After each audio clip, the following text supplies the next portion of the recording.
Did you guys get Colson's notes for what he wanted to communicate with us from the show today? Panic and freak out were what I read there. Yeah. Jason, I'll cover panic if you want to get freak out. All right, cool. I can do it. I was just shocked that he wanted to trade the whole team for Harden. It was unexpected. Yeah, so just prepare to... It'll be great. It'll be perfect. Y'all motherfuckers don't watch us play throughout the year, to tell you the truth. I'm gonna be real with you, and I don't care if I get fined.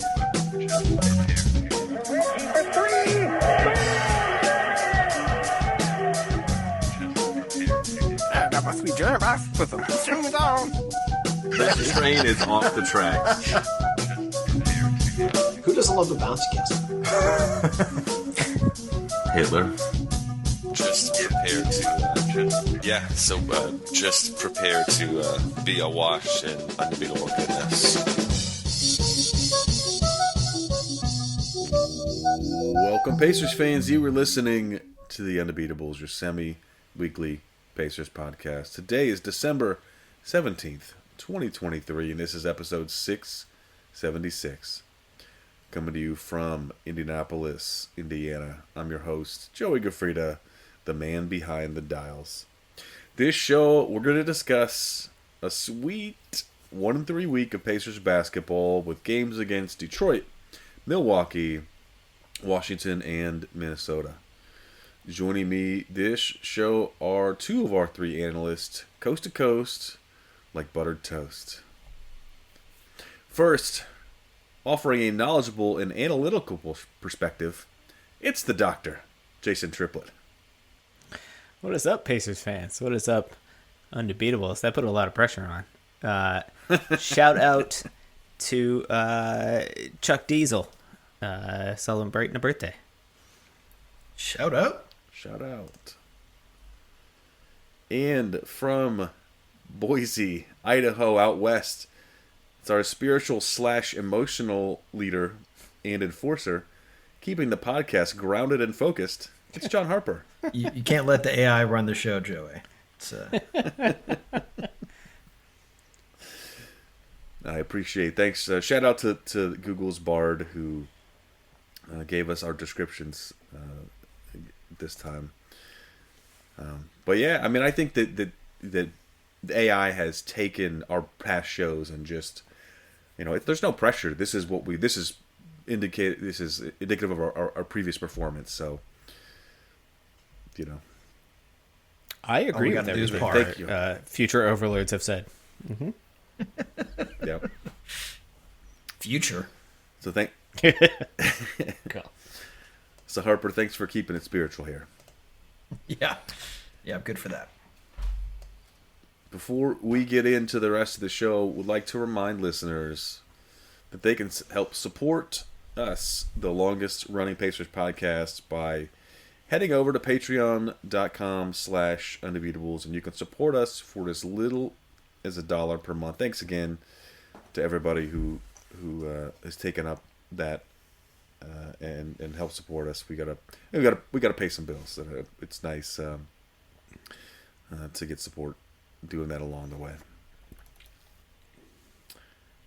All right, team. We had I looked at the calendar and there was a week of Pacers basketball. Game 1, Detroit Pistons are not great, to say the least.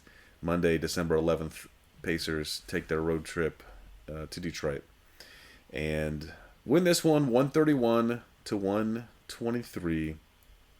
It was not a blowout, but it never really had a massive lead. But Pacers, were the better of the two teams, and by the way the rest of the week went, maybe this was not as sure as I thought it was. Standout performers this game on the Pacers side, Miles Turner put down his 23. Does not get a double-double, with 23 and 8. And Buddy Hield 16, Tyrese Halliburton 14 and 16. Gotta love those. Benedict Mathurin, by the way, he was getting the post-game interviews with 30 points off the bench in almost 40 minutes. So he was having a heck of a game. Pacers move to Milwaukee on Wednesday, December 13th, and take on the Milwaukee Bucks. And this one was not really in question so much. Pacers got behind, and it never got better. There was a lot to talk about this game. It got weirder. It got weirder. I guess to start, like, the standout performance was Giannis Antetokounmpo, who at 64 points set the franchise record for scoring. He had 64 points, 14 rebounds, and just a phenomenal game. Lillard, is chipped in. He's 21, as he's wont to do. On the Pacers side, Turner and Halliburton both with 22. And I think the game ball goes to Oscar Schwebe, who gets his first NBA point. But therein potentially lies the rub. We can talk about this a little bit more, but there seemed to be there was a disagreement about after discussion. Carlisle says, "Hey, anytime Schwebe got a point during the NBA Cup final, but that is not a real NBA game. So this was his first NBA point that's in the record books, and so the tradition has been when you get your first point, you get the game ball, and it also coincided with Giannis's franchise-setting record, and there were some disagreements about who should have which ball. So, but regardless, Bucks win, and Giannis was out of control. Third game of the week, Friday, December 15th. Jason was in the house watching the hapless Washington Wizards host the Pacers. Find their inner hap. Mm-hmm. They found their inner hap and got a W, 137 to 123. And boy, I was real sure that the Pacers had some more in the tank, and they did not. And they did not play defense, and they gave up too many points to too many players, including 23 points to Corey Kispert. Kuzma and Poole both had 30 and 31. But you can't give up 137 points to the Washington Wizards. And final game of the week, last game of the road trip. Pacers went to Minnesota on Saturday, December 16th, and lose 109 to 127. This game, I guess of note, Halliburton injured and DNP'd. So TJ McConnell gets the start. And this team, if they score 109 points, are not going to win a ball game. And Minnesota's got a phenomenal defense. And then they also, on the defensive side, Pacers gave up 40 points to Karl Anthony Towns and 37 to Anthony Edwards. And there was still some more to go around. So Pacers end the week 1-3. And I guess, Jason, you got to see them live this week. Tell me about the Wizards game and what you thought, how it related to the week as a whole. Well, I think it was a nice microcosm of the week at some level. Yeah. It was an inability, weirdly, of the best offense in the league to be able to score against the worst defense in the league.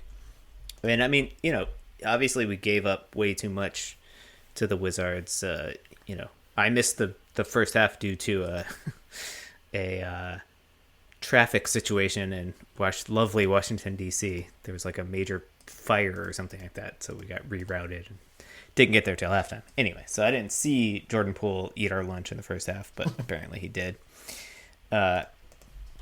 And yeah, I don't know. I thought it was a somewhat unlucky. The Pacers, every time they would make a run to cut it from, say, 18-13, which I know sounds horrible, but they would do that and have some momentum, and then Washington would, either call a timeout or go on a 6-0 run, basically, and push it back up to 18 or 20 in the second half. On some ridiculous shooting, to be perfectly honest. I mean, some of it was horrible defense, just wide open lanes, but some of it was Kyle Kuzma doing, between the leg dribbling and step back 3-pointers that were just cash. And, you kind of throw your hands up at that point. And then to add injury to insult, Tyrese Halliburton had a couple spills in the second half of that game. One, he just slipped on a wet spot again on this floor and banged his hip. And then later in the game, made a move, got into the lane, and then Bilal Coulibaly tries to quote unquote take the charge, but came over so late that Tyrese just didn't even see him. He was so late, and he just sideswiped Tyrese and took him out, leading to the injury that kept him out of the Minnesota game. He says he's okay, but I mean, that was a big turning point. He basically had to come out of the game and never came back in. And so without him on the floor, it's very hard for this team to make a comeback. But yeah, I thought, this was a crappy week. That Wizards loss, I think, was the fifth really bad loss of the season so far. We've only got 11 losses, so half of our losses are really bad losses. So, in contrast to where we were last week, when we were very pleased with a Pacers team that did great in the tournament, beat two of the top teams in the Eastern Conference and,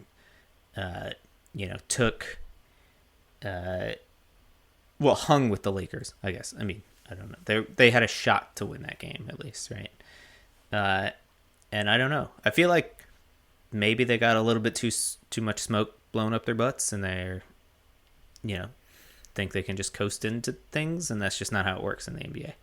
I mean, obviously Milwaukee was going to take us. They were mad at us, so I'll forgive that one. But to not bounce back and play well against the Wizards is the sign of a young team, I would say. Yeah. What did you think, Harper? Yeah, I mean, I certainly agree with that. Just to contextualize how dismal the Wizards season has been, they've won 2 of their last 17, and the only other team that they eked out a dub against were the Pistons, who are riding a 23-game losing streak.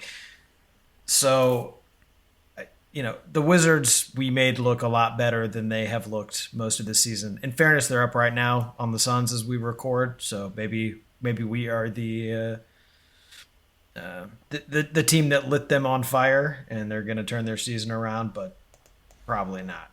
They're just a little bit undermanned over there. I'm with you. I mean, it's great that we got the Detroit win. Great job from Benny Matherin in that one. But, not showing up for regular season, not in tournament games has been a problem for this team long before this week. And whatever the solution to that is, we have not found that cocktail yet. And it didn't help maybe, how exceedingly well we were playing. And, you sort of expect some sort of emotional letdown. I agree. I wasn't expecting to win that Bucks game. They really came out and played us. I mean, I'll give them the benefit of the doubt and say physical and not just outright dirty. But it was probably a little bit of both. But they really wanted that one. And, they played us like a playoff. They played that one like a playoff game and, not surprising. But, I agree. We got to come back and do better, especially knowing that you got Minnesota the next night, who is the best team in the Western Conference right now. Mm-hmm.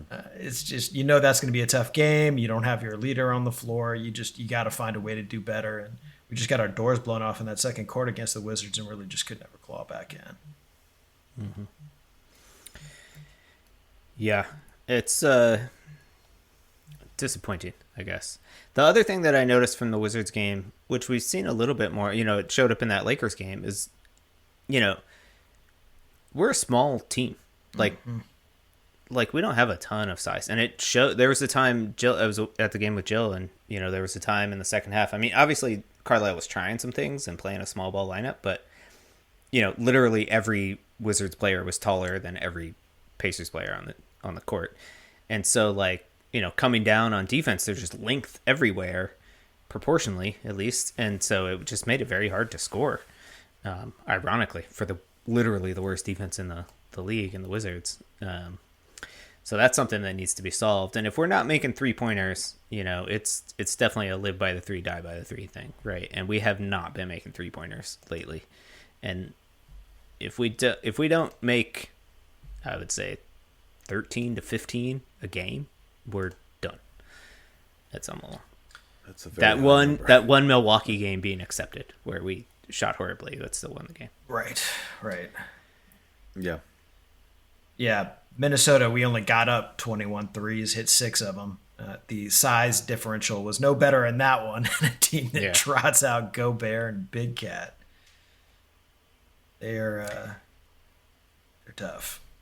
I do want to say we got good seats for the Wizards game, where we were like sort of corner, right by the bench. So we had a great shot of like all the bench dynamics and everything. There was some weirdness going on. There was like a fan that several players on the Pacers were like talking trash with, and I think he got kicked out or something like that.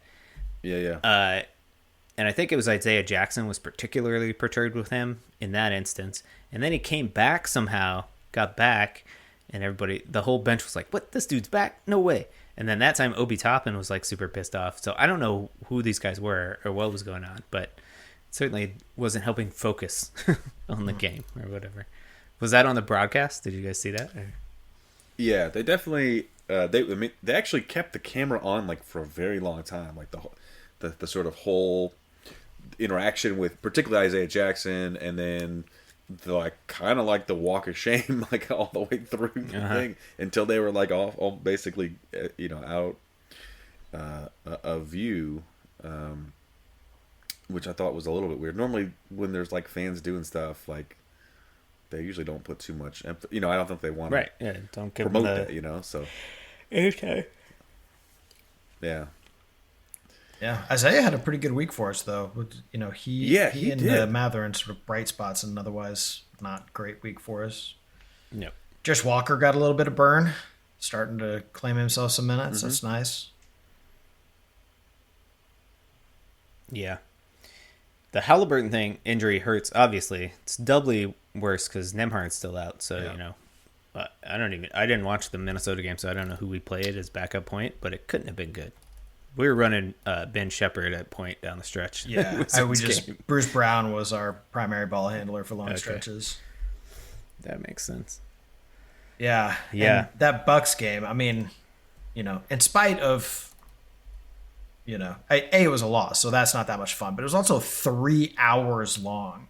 And it was brutal. It was brutal. And Giannis Antetokounmpo is quickly becoming one of my least favorite players to watch, just because the free throw shooting is just so drawn out. I mean, he's like Embiid in that he's going to get tons of calls because he, gets a lot of contact in the paint. I get it, but he goes to the line 32 times in this game, and every free throw takes 20 seconds. I mean, literally, I have to fast forward. It's like over a minute for a set of free throws from that guy. Like, it's crazy. If they actually followed the rule, he would have been over 32. Yeah. Because he times out on everyone. All right, so let's get into Game Ball Gate. What did you guys think of this? So apparently Giannis was perturbed that the Pacers had taken the game ball and wanted to go get it from the locker room, and I think he elbowed a coach in the ribs or something. A GM. A GM, like a Pritchard, okay. I think, did he get Buchanan? I thought it was. I thought it was Pritchard, but yeah, one of the execs got an elbow. Yeah, but Carlisle's not naming names, right? I mean, did you guys think that? The whole thing was bizarre. Obviously, it was an overreaction by Antetokounmpo, but like. Did you buy the? So my original thing when I read it was like, oh, this makes sense to me, because what the Pacers did, the Pacers waved the white flag in that game with like 5 minutes left. They just put, the Ben Shepherds and Sheepways. Oscar Sheepways of the world on the court, and we're like, all right, cool. And Adrian Griffin left all 5 starters out on the floor for like another 3 minutes so that Giannis could get his the franchise record or whatever. And I was like, that's just dumb. I thought it was dumb and disrespectful to some degree.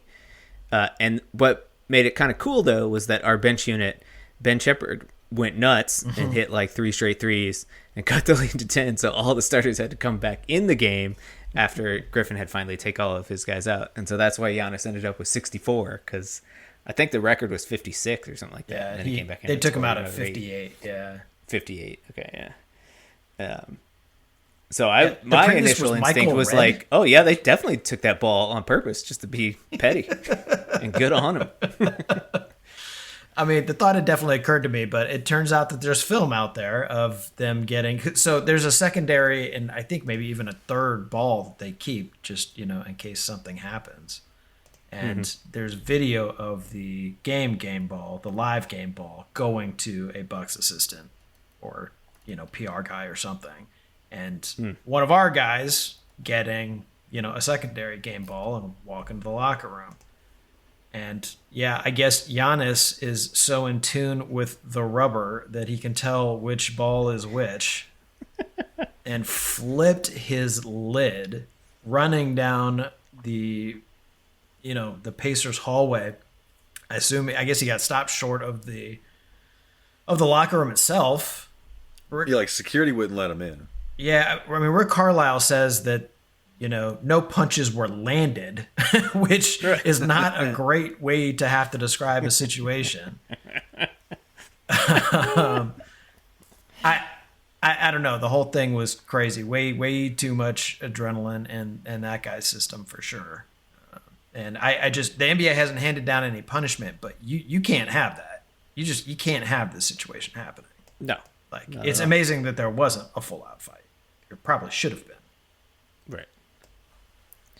And I was disappointed in Giannis. Like, I mean, like, yeah, it was a record, and maybe he must have like been like telling the coach, "No, leave me in because I want to get this record." But like, is it that satisfying to accomplish a franchise record against the C team? Like, is that a big feather in your cap? I don't know. For a guy that's won an MVP and an NBA title, right? Like, I don't know. And and then he goes back and claims that it's like, oh, it's because Lillard got like third on the all-time or 500 threes. There's some milestone that he got. I'm like, what are you talking? This doesn't even make any sense. Yeah. And yeah, I don't know. Everything about it was real weird. But yeah, he and 4 other guys. So his brother, I don't know who else. I'm sure Bobby Portis was involved in some way. He had gotten ejected, so I don't know if he made it down there. And then Campaign, I think, was there. But yeah, I guess I'm surprised that there hasn't been any action from the league on it, because you gotta do something about that. Yeah. And then he comes back out and starts screaming at Tyrese Halliburton on the floor. Just bizarro.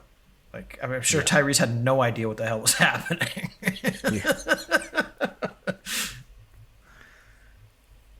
Be interesting to watch those two guys at the All-Star game, I guess. Yeah. Well, it's certainly, like I said, they played us very physical. They wanted that game.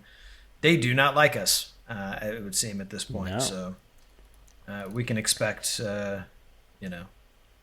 heated games in the future following this one as well. Well, luckily we get to start off 2024 with a home and home with them on January 1st and January 3rd. So that should be fun. What's different about that, though, Jason, is before we didn't have James Johnson. Now we have James Johnson. Good point. So what's the deal now? We signed him to a 1-year deal?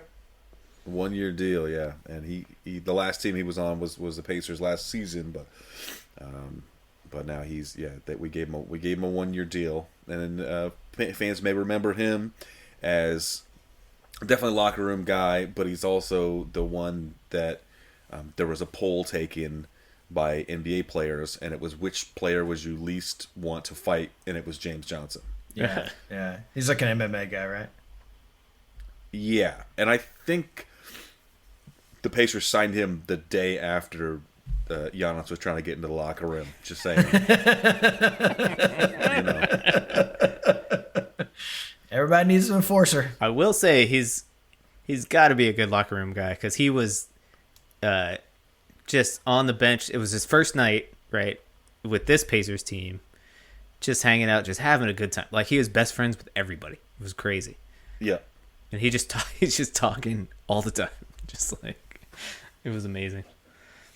Good to see. Good to see. He's the guy that you want on your team. Yep. You know? Exactly. Although it didn't make us any tougher against the Wizards, so. No, it did not. Yeah. We got All right, well, the pushed around. Pacers, after that 3-game slide, now stand at 13-11, just on the outside looking in to the playoff guaranteed. So we're in the 7th seed with the Cavs and Nets right on our heels. But we are, what is that? A half a game out of the 6th spot. This week, the Pacers play 4 more games. Another heavy week. Monday, hosting the Clippers of Los Angeles, who are riding a 7-game win streak. And then host the Charlotte Hornets, who we owe one to.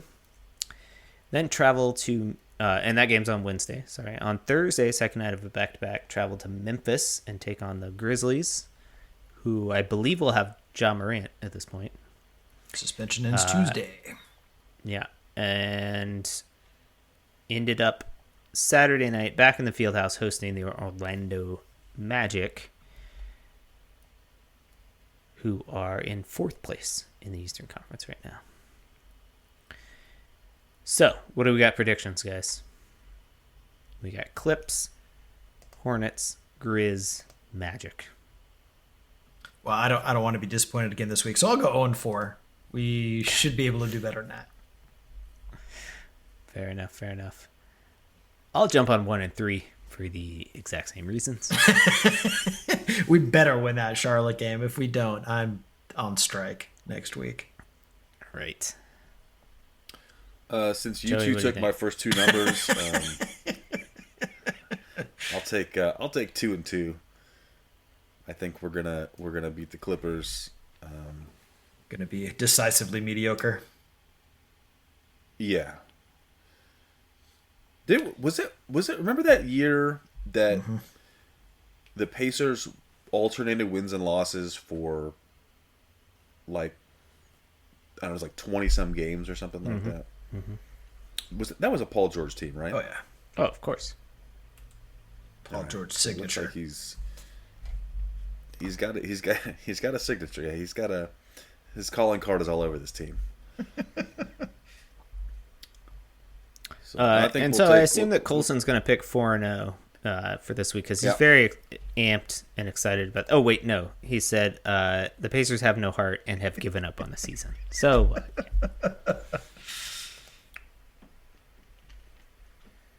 So he's So with me life on is 0-4. Yeah. that was a direct quote. So, you know, with the in-season tournament over, you know, they don't have that extra money to play for, just the millions of dollars that they already had. But I'm hoping, I want to see them turn this around. Like we mentioned earlier, you know, Jason, you mentioned earlier, like they have the upside, they have the potential to do this stuff, but there's more of a grind. I think there's just more of a grind than they're putting in right now, you know, and any team can beat you on any given night if you don't put in the work, you know. We've seen, you know, Detroit. Detroit doesn't have the skill set, but like the Washington team, we're a more talented team, you know, by I think, you know, any metric and by eye test to Washington. But you got, you know, you still got to defend some. Like, you got to do it.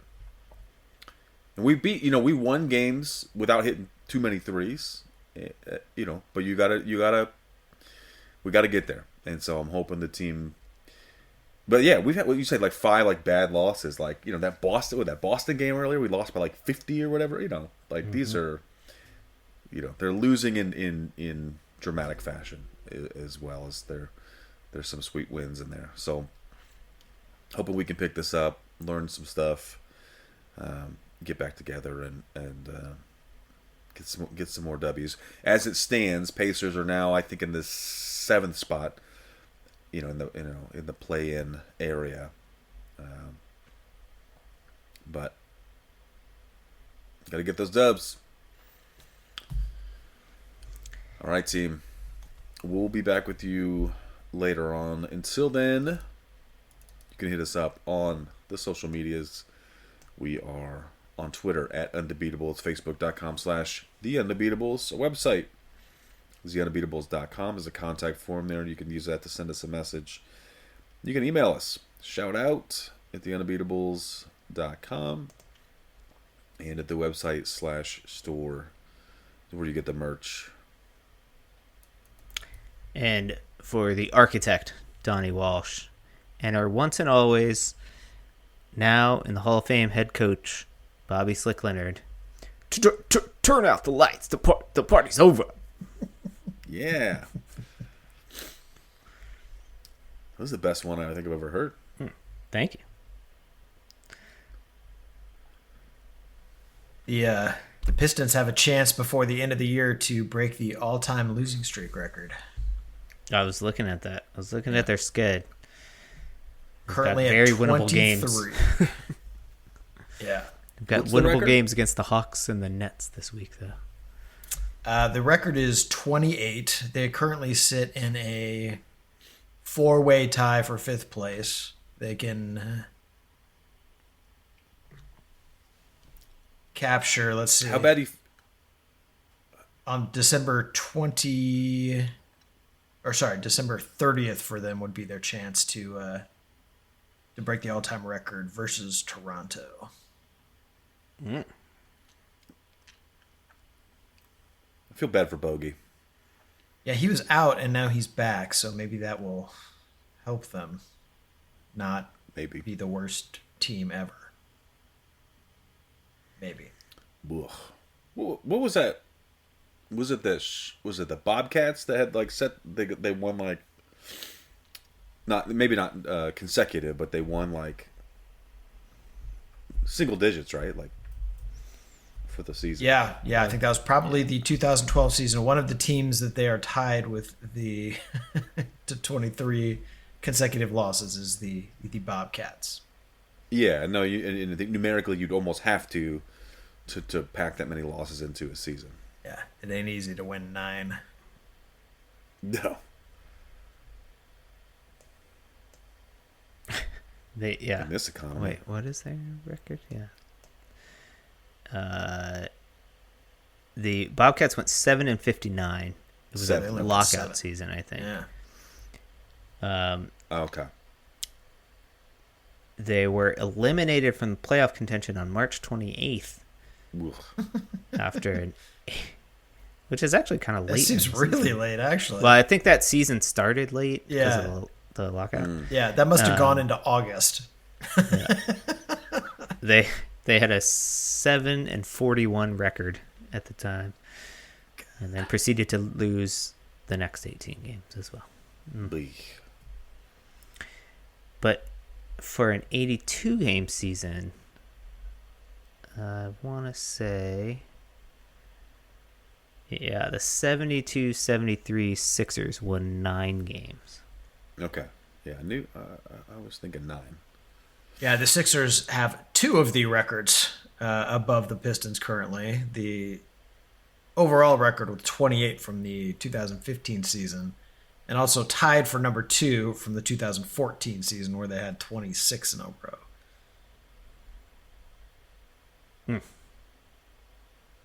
Storied franchise. Interestingly, that team that the record is 28 losses, or it's tied, right? But the Sixers in 13-14 had one of those streaks. That was the year that we saw that team with 28 losses, and we said, we'll take your Evan Turner. Don't worry.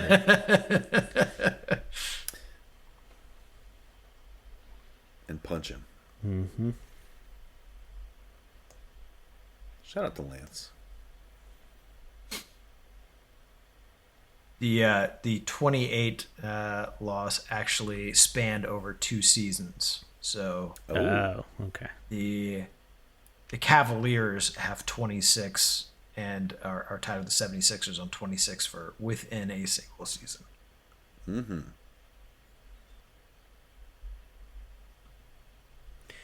The Pistons are on pace to win 6 games this year.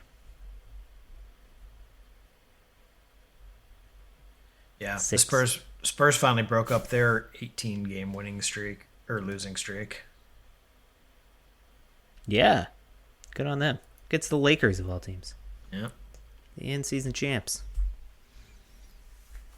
Just goes to show you, everybody that made that final game is sucking it up now. the in-season tournament jinx, calling it.